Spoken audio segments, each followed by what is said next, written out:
Welcome back, fellow shop rats. Today we're back on the Stitches Challenger again, continuing the process of transforming everything on this car all the way to the rear bumper. We are not only done, but we finished it all up from up there, the firewall, all the way to here. One thing we haven't looked at on this car really in depth yet is these wheel wells. And I thought, everything else is nice and clean and black, and these things are still dirty and rusty. And well, there's just stuff that we're going to have to deal with. So today we're going to work on the passenger side rear wheel well here on our Stitches Challenger. Thanks for joining me today. It's about spending the day here in the shop. This is what I'm working on. I'm Mike, and you're watching My Car Shop. So as you can see, I even put some orange paint in here to remind me that I needed to work on this. Not that I didn't remember, but I got out my wire wheel, and we're going to go ahead and start working on this one and see what we got here that we need to deal with.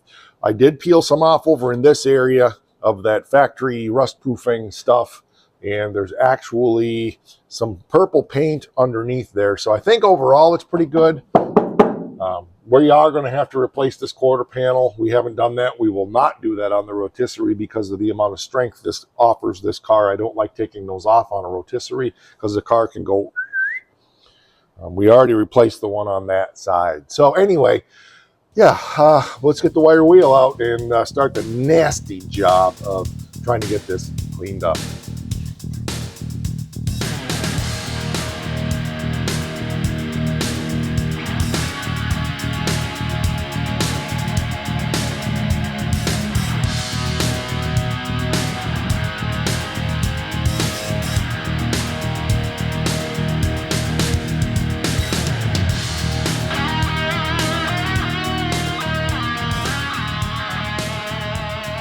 Going along pretty good. I'm waffling back and forth on whether or not to just remove all of this factory sound deadening. I'm leaning towards not doing it. It's actually cleaned up pretty good. All the loose scale and stuff has come off. There's a couple little rust holes we're going to have to fix up. But overall, it's looking good. So I've got it done up to about the midpoint here. I'll get the rest of this done here in just a minute, but I wanted to just stop and look at exactly what things look like, and I'm pretty pleased with it.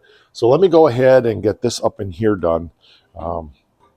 It's kind of awkward to get at it, but I tipped the car down a little bit thinking that might make it better, but it hasn't. So anyway, all right, I'm going to get that done, and I'll be right back. So here's where we're at. We've got holes here to deal with, which we knew. We got some tweaking to do down here as we're dealing with the trunk extension, trunk floor, I should say. We do have some rust down in here that we need to deal with. There's probably going to be some stuff up in here that we're going to have to deal with as we replace the quarter panel. I'm not worried about that right now. But this one puzzled me. I got a hole right there. So I'm going to poke something up through there and find out what's going on. And then we'll also be able to tell what's on the other side. It's just one little teeny hole, which tells me something, and this looks like it came from the other side. So I'm really curious what that looks like inside the car. My guess is a bunch of crap from the rear window leaking was there, and it soaked and just wore a thin spot. So yeah, and I can see we got some spot weld spots, so that could be where the trunk support thing goes in. So yeah, we got to take a look at that. Let's see if this will go. Yep, it will. Okay, now we'll go up in the car and see what we can see while we can see it. If you can see it up in there. Yeah, there it is. You can see it. See if I can zoom in on it. So it doesn't really look like a dirt spot.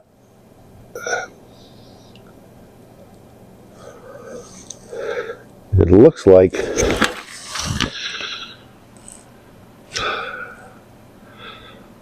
yeah, I get it. Okay, I got a plan here now. I got it. So it's what I thought, but it's not what I thought. It's about right up in here somewhere where one of the main supports for the roof structure comes into the wheel well. My original intention was not to replace this part of the quarter panel. I was going to seam it right here. This gas filler neck hole can be a problem on the replacement panels, so I was going to avoid that by seaming it down here. The problem I've got is if I don't cut this open up here, I can't really address what it looks like on top of that wheel well. So I need to ponder that for a while, which we've got time. We don't have to make that decision now. This quarter panel is obviously not getting put on until the car is back off the rotisserie. So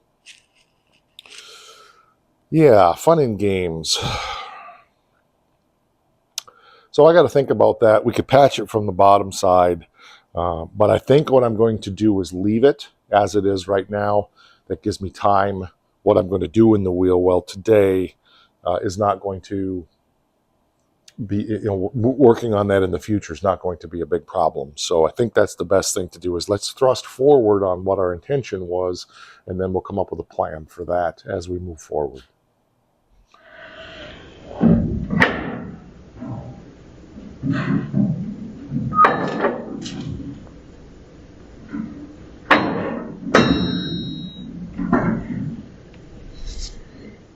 So there's our hole. So I'm going to do the old poke test here. So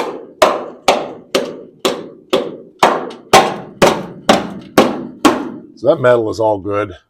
For some reason, we just got a little rust hole there. I don't know why. So yeah, like I said, I'm going to leave that for now. Things are actually some rust down here that we knew we'd have to deal with, and some rust back there and that hole there. So let me get my grinder out and just grind that up real quick so we can see more closely what we're dealing with here and here, and then we'll go to the next step of what my intention is to do here on this today.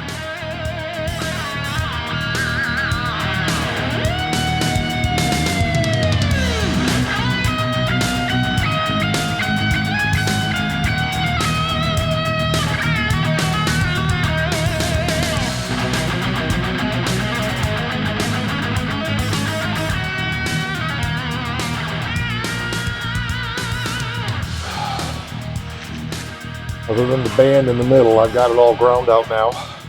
It looks really good. There's just those spots up there that I'm going to take and knock up and put more holes. Just make those holes bigger so they're very clear. There's a couple in here that we'll definitely deal with when we do the quarter panel. Chances are we're going to end up having to rebuild a lot of the lip anyway, so I'm not that worried about that. And we'll have two spots down here to patch up. So I got to get my little hand grinder and do some of the detail work and get this center done, and then we'll be back after that's done. It's just my arms are killing me from grinding up here. I even had the car tipped down, but whoo, boy, that's a job of work right there.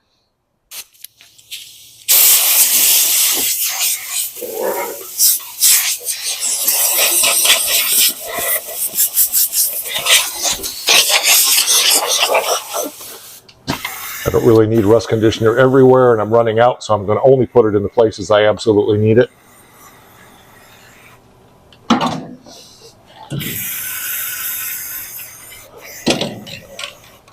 I've already gone around the lip up in here.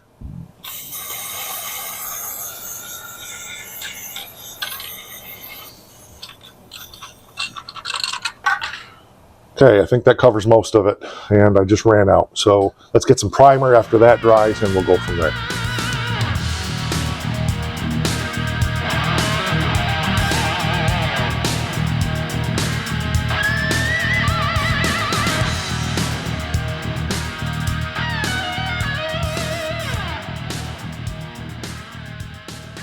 I think that looks really good. I'm really pleased with that. A lot of cleanup work I need to do down in here yet as far as some metal and patching and welding, but we've made a good thrust.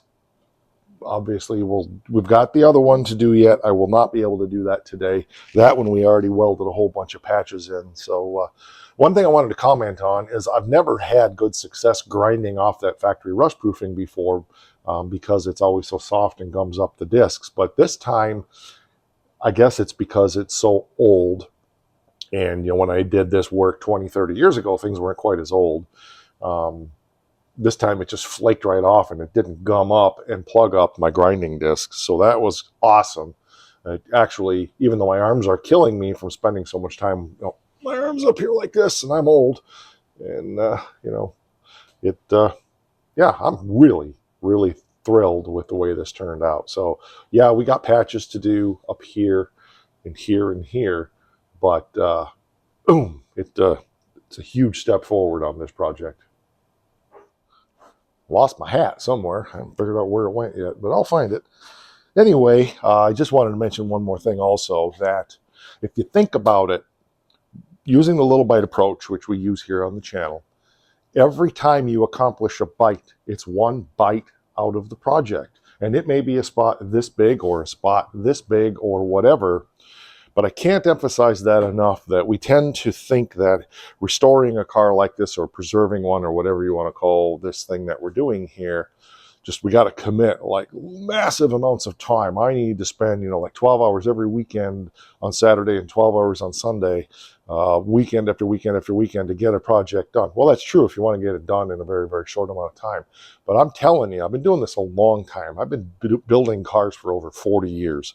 And I can tell you that little bites here and there add up faster than you think.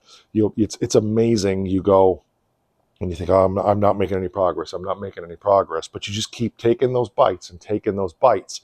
And then all of a sudden, one day you step back and you go, holy crap, we've gotten a lot done. So, yeah, I mean, if you're doing it for a living and you got to get stuff turned around for people, and I get that. You got to get after it 8 hours a day, 5-6 days a week, sometimes 7 days a week, 10 hours a day, 12 hours a day, whatever it takes to get the project done. But when you're doing things like this, especially when we're filming and editing videos and everything else that we have to do when we're doing things like this on the channel, little bites add up so fast. All right, that's going to do it for this one.